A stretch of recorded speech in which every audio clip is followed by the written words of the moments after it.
Assalamualaikum warahmatullahi wabarakatuh. Alhamdulillah rabbil alamin. Allahumma sholli ala Muhammad wa ala ali Muhammad. Pemirsa Khilafah News dimanapun Anda berada, salam jumpa kembali bersama dengan saya Aziz Rahman di program Kabar Petang edisi Sabtu 2 April 2022. Insya Allah beberapa menit ke depan kami akan menemani Anda mencermati dan menelaah berita paling menarik dan paling populer hari ini bersama narasumber yang kompeten di bidangnya dan tentunya dari sudut pandang Islam. Baiklah pemirsa, inilah Kabar Petang selengkapnya.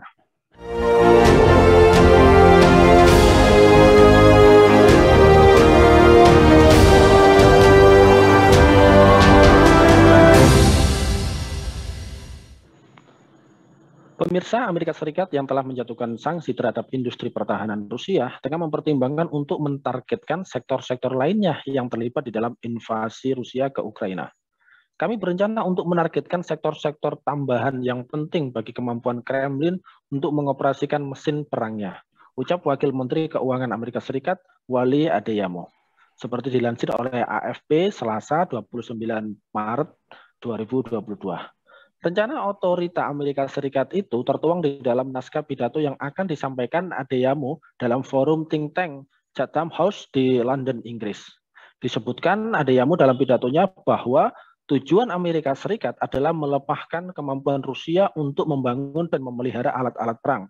Amerika Serikat telah mengambil berbagai langkah terhadap Rusia untuk merespon invasinya ke Ukraina, termasuk melalui sanksi-sanksi finansial menargetkan industri pertahanan Rusia yang diumumkan pada pekan yang lalu. Nah pemirsa, apa dampak perang terhadap Rusia dan juga Eropa? Kemudian apa skenario Amerika Serikat terhadap keduanya dan siapa pihak pemenang dan pihak yang dirugikan di dalam krisis Ukraina saat ini? Pemirsa, untuk membahasnya kami telah terhubung dengan pengamat hubungan internasional Bung Hasbi Aswar. Kita sapa dulu beliau. Assalamualaikum warahmatullahi wabarakatuh, Bung Hasbi. Waalaikumsalam warahmatullahi wabarakatuh, Bung Aziz. Alhamdulillah, ini gimana kabarnya ini Ramadan pertama, Bung Hasbi? Sehat, Bung? Alhamdulillah, sehat, semangat, Bung Aziz. Alhamdulillah. Baik, langsung saja ini, Bung, menyikapi terkait dengan pemberitaan tadi. Ini kan kalau kita lihat ya, Amerika Serikat telah mengambil berbagai langkah terhadap Rusia untuk merespon invasinya ke Ukraina, termasuk melalui sanksi-sanksi finansial untuk menargetkan industri pertahanan Rusia yang diumumkan pada pekan yang lalu. Nah, menurut Anda ini sebenarnya apakah ini juga nantinya akan berdampak signifikan bagi Rusia dan situasi perang Rusia-Ukraina saat ini? Atau seperti apa ini Anda melihatnya? Baik, Bung Aziz, bismillahirrahmanirrahim. Alhamdulillah, salatu wassalamu ala rasulillah wa ala alihi wa ashabihi ajma'in, amma ba'du. Saya kira memang ini masih sejalan ya, Bung Aziz, terhadap strategi Amerika Serikat di awal begitu, yang memang ingin melemahkan Rusia, yang Rusia itu semakin meningkatkan pengaruhnya secara internasional, begitu. Jadi provokasi NATO di Ukraina ini sebenarnya adalah memang memancing Rusia supaya bertindak gegabah, kira-kira. Itu bertindak gegabah, dan kemudian ketika Rusia tidak bisa lagi tidak punya banyak pilihan, akhirnya Rusia harus menggunakan segala macam upaya untuk melakukan intervensi di Ukraina. Yang sebenarnya kalau dari hitung-hitungan itu seharusnya sulit bagi Rusia untuk melakukan intervensi ke Ukraina. Kenapa? Karena secara ekonomi Rusia itu kondisinya buruk gitu. Sejak era sebelum COVID, apalagi era COVID ini misalnya. Jadi sebenarnya kalau dalam hitung-hitungan domestik ya, dalam berbagai macam isu di internalnya Rusia itu sebenarnya tidak bisa atau sulit bagi Rusia untuk melakukan intervensi. Cuman di sisi yang lain, Amerika memandang bahwa Rusia ini itu mengancam kepentingan Amerika Serikat dalam konteks global begitu. Kenapa? Karena Rusia itu menjalin hubungan baik, berupaya untuk melebarkan pengaruh dengan membuat misalnya Eropa ketergantungan terhadap Rusia, kemudian Rusia menjalin kerjasama dengan negara-negara mitra Amerika di Timur Tengah seperti Saudi Arabia misalnya.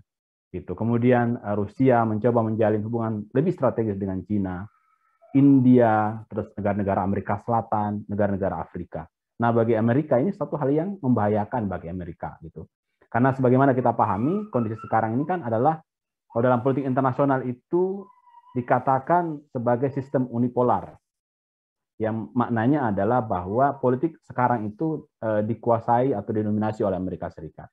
Sehingga dalam secara teoritis, ketika ada negara lain yang berupaya naik, kemudian mengancam kepentingan sistem politik yang bertumpu pada Amerika, maka rasionalnya atau alamiahnya Amerika akan melakukan yang namanya balancing atau melakukan pembendungan atau berupaya untuk menahan supaya kekuatan baru itu tidak muncul. Nah, Rusia itu berada di posisi itu, berada di posisi kekuatan baru yang berpotensi untuk mengancam kepentingan Amerika Serikat atau kekuasaan Amerika secara global, sehingga Amerika perlu untuk melakukan sesuatu supaya langkah Rusia secara global ini tertahan.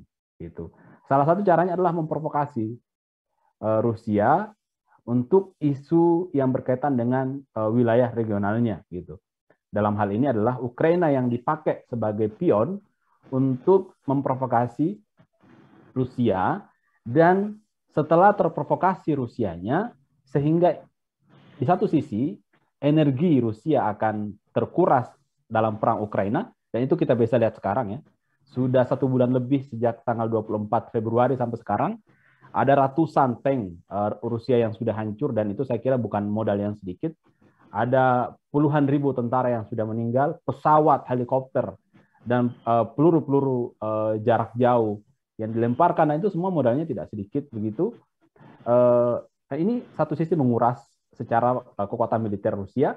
Di sisi yang lain juga ini menjadi alasan Amerika untuk menguras potensi ekonominya Rusia begitu. Nah, dengan adanya intervensi Rusia ke Ukraina, ini menjadi alasan Amerika untuk satu, mensolidkan kembali atau merapatkan kembali soft NATO yang mulai terpecah karena Eropa itu mulai bergeser kepada Rusia dengan ketergantungan minyak dan sumber daya alam. Tapi apa yang terjadi sekarang pasca intervensi Rusia ke Ukraina, Amerika mengangkat isu ancaman Rusia ini sebagai isu baru yang membuat Eropa ketakutan. Bahasa Amerika kan misalnya dalam bahasa sederhana, Rusia ini tidak akan berhenti ke Ukraina loh gitu. Kalau Ukraina takluk sama Rusia, ini bisa jadi wilayah Eropa Timur dan Eropa Barat akan juga ditaklukkan oleh Rusia. Gitu.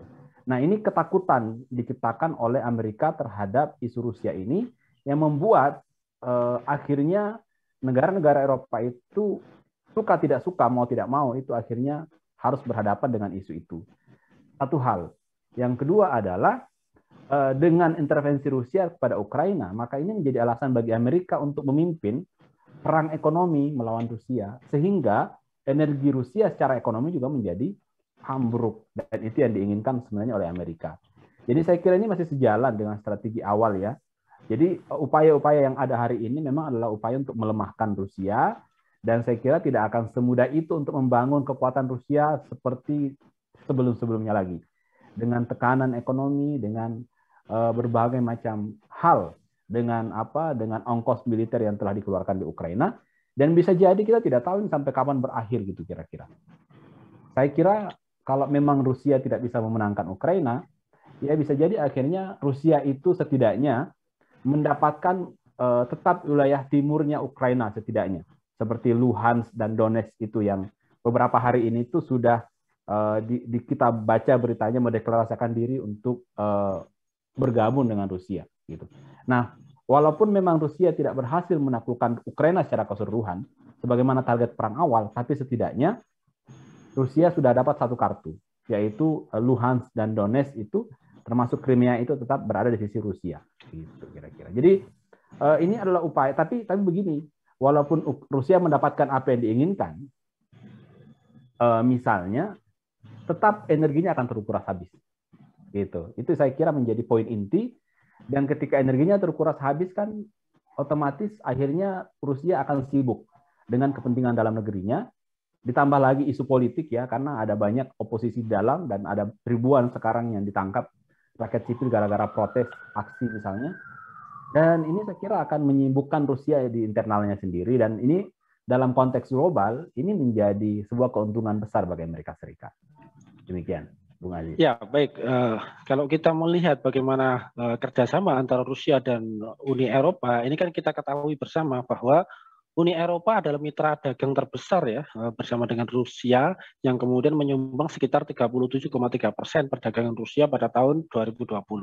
Nah, Rusia merupakan juga mitra dagang terbesar kelima ya dari Uni Eropa. Nah, kalau Anda melihatnya ini, Bung Hasbi, apakah sanksi Barat yang dikenakan terhadap Rusia ini akan mempengaruhi hubungan perdagangan antara Rusia dengan Uni Eropa, dan apakah Eropa ini serius begitu? Serius di dalam memberikan sanksi kepada Rusia. Ini Anda melihatnya seperti apa ini? Bagaimana catatan Anda terkait dengan hal tersebut, Bung Hasbi? Baik, Bung Aziz. Konteksnya saya kira begini. Jadi memang dalam konflik Ukraina dan Rusia ini kita bisa melihat bahwa dominasi Amerika secara global itu memang sudah menurun, gitu. Atau hegemoni atau power Amerika secara global sudah menurun. Kita bisa lihat dari ketidakmampuan Amerika sekarang untuk memastikan sekutu-sekutunya di Eropa untuk mengambil tindakan yang tegas terhadap Rusia dalam isu Ukraina. Kalau kita baca misalnya negara-negara Eropa yang ikut serta memberikan sanksi yang tegas itu kan cuman apa? Switzerland, kemudian United Kingdom, Inggris gitu. Prancis, Italia, Jerman yang notabene itu mereka memang yang menjadi pemasok utama dari gas, minyak dan batu bara dari Rusia itu tidak melakukan atau tidak mengikuti apa yang Amerika inginkan. Artinya apa? Tidak efektif akhirnya gitu. Karena memang sekitar 70-80% pemasukan Rusia itu dari minyak atau dari sumber daya alam, minyak, gas, kemudian batu bara begitu, dan mitra dagang strategisnya memang untuk minyak gas itu banyak mengalir ke Eropa, baik Eropa Timur maupun Eropa Barat.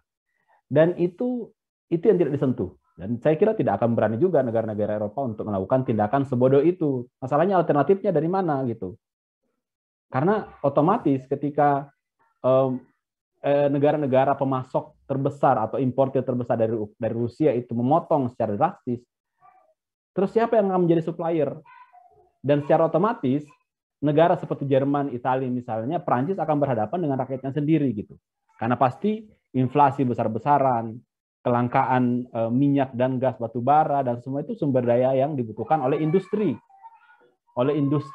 dan kebutuhan sehari-hari masyarakat. Jadi kalau minyak, gas, batu bara itu tidak ada, hilang atau menurun pasokannya, maka saya kira ini akan menjadi resesi ekonomi bagi Eropa, dan saya kira Eropa tidak menginginkan itu. Nah, itu yang membuat Eropa akhirnya tidak mampu bertindak tegas untuk ikut kepada apa yang Amerika inginkan. Nah, di sini celah bagi Rusia sebenarnya. Yang Rusia bisa bermain, yang membuat Rusia masih bisa bertahan sampai hari ini gitu.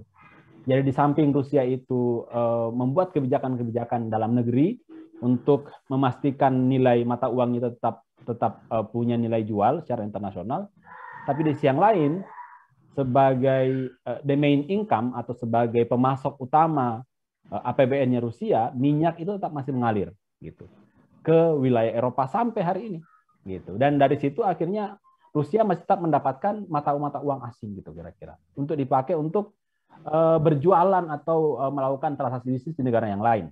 Poin selanjutnya adalah begini, Bung Aziz. Kalau kita lihat negara-negara yang ikut turut dalam melakukan perang ekonomi dengan Rusia itu kan cuma sedikit sebenarnya. Gitu. Mayoritas negara-negara di dunia, negara anggota PBB lah misalnya, yang hampir 200 negara itu mayoritasnya itu tidak ikut di situ. Bahkan sekutu-sekutu utama Amerika misalnya di Timur Tengah seperti Arab Saudi. Kalau di Asia Tengah itu ada Turki misalnya. Itu semuanya tidak ikut dalam permainan Amerika gitu. Nah, dari sini sebenarnya saya bisa mengatakan bahwa ini ada darurat power Amerika sebenarnya, bahwa ternyata negara-negara sekutu tradisionalnya Amerika itu sudah berupaya untuk menjaga jarak begitu. Seperti Saudi misalnya, Turki misalnya, dia tidak ingin, makanya Turki dan Saudi ini kan menjadi objek kritik gitu dari negara-negara dari Amerika pada khususnya, termasuk India. Ya, India baru-baru saja itu meningkatkan kerjasama bisnis sumber daya mineralnya dengan Rusia. Bahkan Indonesia juga saya dengar kemarin ingin membeli gitu ya dari Rusia gitu. ingin mengimpor dari Rusia. Artinya apa? Kekuatan Amerika saat ini secara global tidak sama dengan kekuatan Amerika pada pasca 2001 di era global war on terror. Saya melihat Amerika sekarang menjadi semakin turun powernya, semakin banyak, semakin negara-negara sekutu utamanya itu di berbagai wilayah itu berupaya untuk menjaga jarak dan berhati-hati. Dia tidak ingin masuk dalam perangkap itu. Itu kira-kira. Karena begini, sekarang udah banyak alternatif, bukan lagi Amerika yang menjadi tujuan utama gitu. Tapi ada Rusia yang sekarang berperang, ada Cina juga yang juga dekat sama Rusia gitu. Dan saya kira ini yang membuat Rusia akhirnya menjadi lebih bertahan sampai hari ini gitu.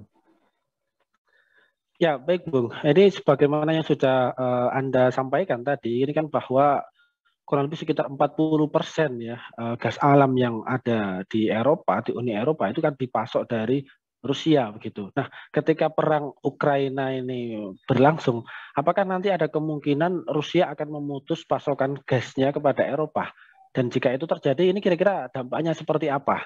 Apakah ini juga nanti bisa membuat keuangan dari Rusia dan Eropa juga semakin terkuras, atau seperti apa Anda melihatnya? Kalau kita bicara kemungkinan, ya pasti akan selalu ada kemungkinan gitu. Tapi saya kira untuk saat ini itu berat untuk dilakukan ketika Rusia memotong gitu. Karena malah Rusia yang punya kepentingan besar sebenarnya gitu. Rusia punya kepentingan besar terhadap minyak Eropa. Dan walaupun misalnya Rusia itu menjalin hubungan dengan Cina, saya kira tetap Eropa itu masih tetap menjadi lahan strategis bagi Rusia. Karena bukan hanya isu minyak, Bung Aziz, tapi saya lihat juga investasi asing yang masuk ke Rusia itu mayoritasnya dari Eropa. Jadi tidak semudah itu saya kira Rusia akan mengambil sikap. Ditambah lagi, Eropa juga memberikan respon yang menurut saya positif terhadap Rusia. Ada sinyal yang diberikan oleh Uni Eropa bahwa Uni Eropa itu tidak selalu sejalan dengan Amerika gitu. Dan ini menurut saya kabar gembira buat Rusia, dan ini yang membuat menurut saya membuat hubungan antara Uni Eropa dan Rusia akan tetap menurut saya akan tetap stabil sampai ke depan gitu. Jadi saya kira tidak inilah. Untuk saat ini sikap Eropa juga tetap sama ya, tidak solid untuk melihat untuk berhadapan dengan Rusia dan mematuhi Amerika Serikat, utamanya Jerman dan Prancis yang memang menjadi pemain utama di Uni Eropa.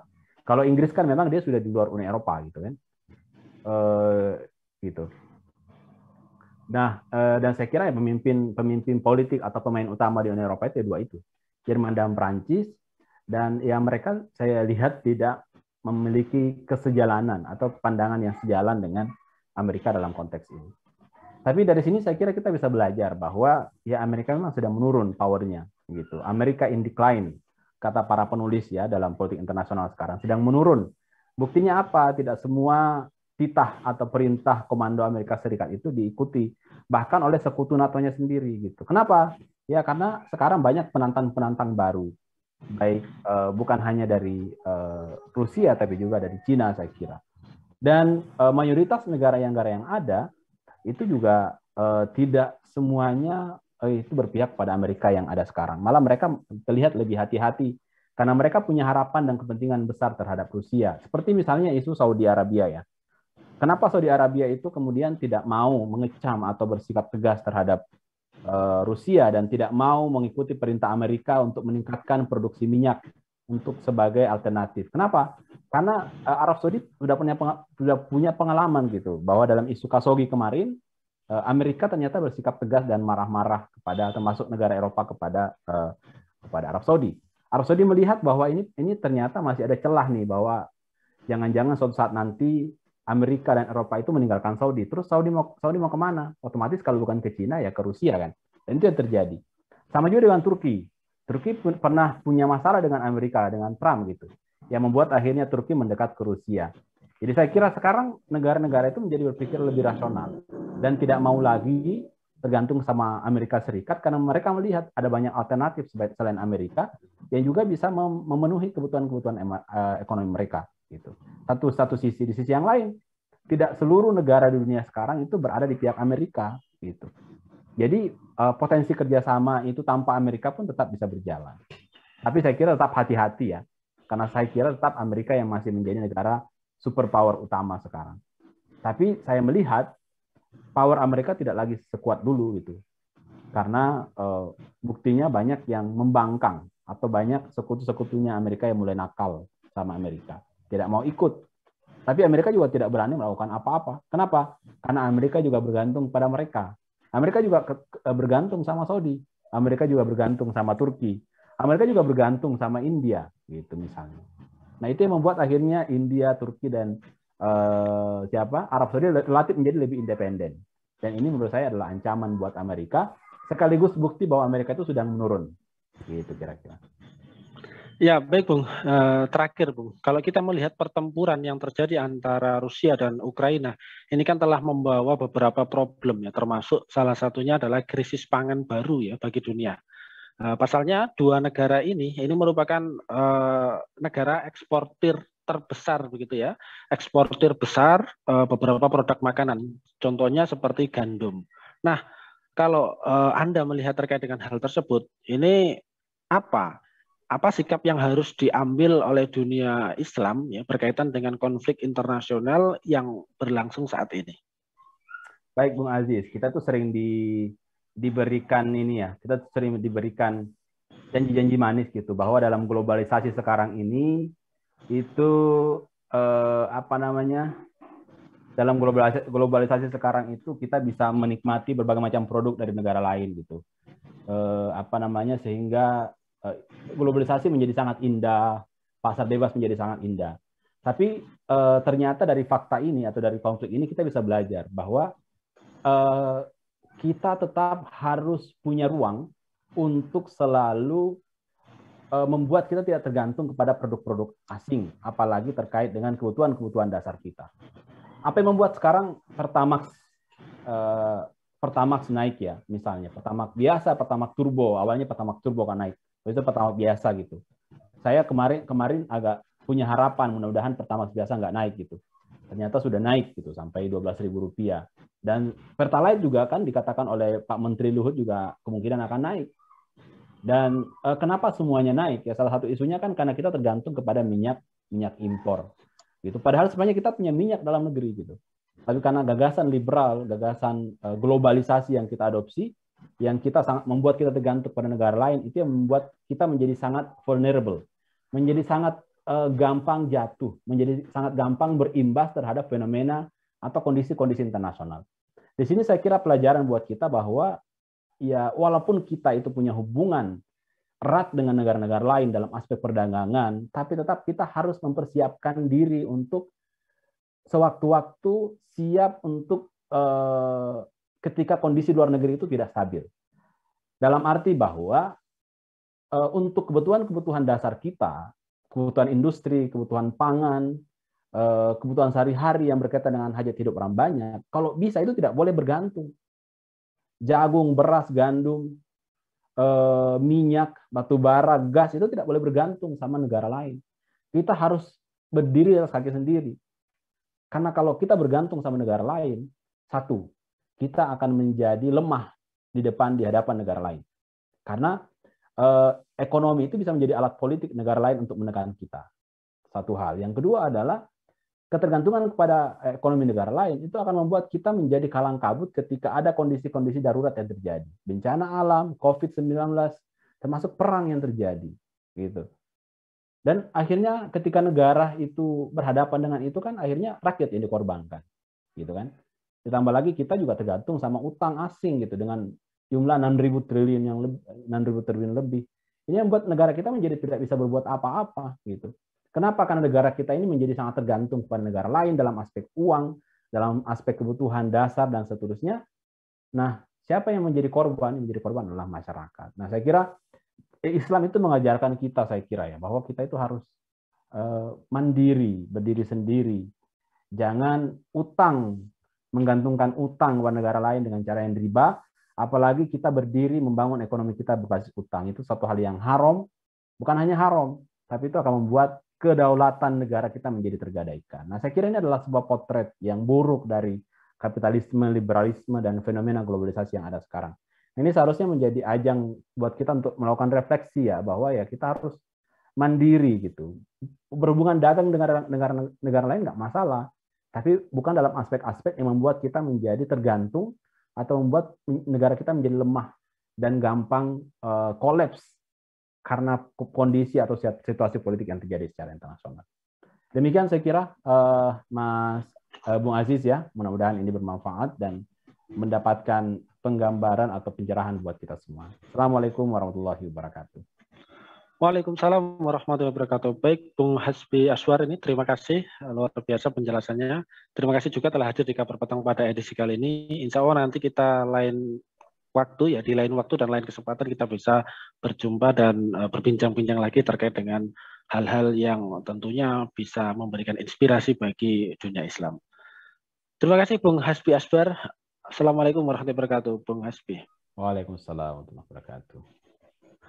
Baik, pemirsa, demikianlah Kabar Petang pada edisi kali ini. Semoga Anda mendapatkan banyak manfaat dari acara kami. Jangan lupa saksikan kami besok di jam dan channel yang sama. Dan jangan lupa juga like, comment, share, subscribe, serta klik tekan tombol loncengnya agar tidak ketinggalan update terbaru dari Khilafah News. Karena hanya di sinilah Anda akan mendapatkan informasi aktual terpopuler dan tentunya dari sudut pandang Islam. Terakhir kami juga menyampaikan kepada para pemirsa selamat menunaikan ibadah puasa Ramadan 1443 Hijriah. Mudah-mudahan Ramadan kali ini bisa menjadikan kita menjadi pribadi yang bertakwa, semakin taat kepada Allah Subhanahu wa taala. Akhirnya saya Aziz Rahman beserta seluruh kru yang bertugas undur diri. Wassalamualaikum warahmatullahi wabarakatuh.